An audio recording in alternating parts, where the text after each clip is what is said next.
بتنصح العالم يدرسوا نوعية الجلد اللي عم يشتروها قبل، كيف بيقدروا يميزوا بين الجلد المنيح وجلد لا؟ اول شيء في كذا طريقه. من ريحته فيك تعرفي اذا جلد اصلي، سعره بيقدر يقول لك اذا هيدا جلد اصلي او لا. البراند انه يشتروا من براندز، ما عم بقول بس لوكسجري، في براندز مش لوكسجري وبتعمل جلد. يعرفوا هن السورس من وين، هيدي الماتيريال يسالوا. وفي ماتيريال كمان الناس عم تشتريها لانه شكلها حلو، بس كمان هيدي كتير عندها مشاكل، مثل الباتنت ليذر، هيدا الجلد اللميع بيجي مثل فيرني. هيدا كتير عنده مشاكل، بيتغير لونه، بيصير يدبق.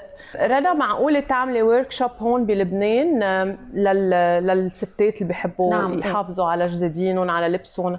صح. نحن ان شاء الله بسبتمبر بعد ما تخلص الصيفيه وهيك يرجعوا الناس على بيروت وعلى بيوتهم فور شور حابين. وما بينعمل ورك شوب لحتى هيك يعني تحفزي الشباب والصبايا انه يشتغلوا فكره؟ اعطيتينا فكره، واي نوت؟ عن جد would love to. لازم يعني يعرفوا يشتغلوا فيها صح. ساعه ساعتين ليعرفوا اذا رح يحبوا ويكفوا فيها.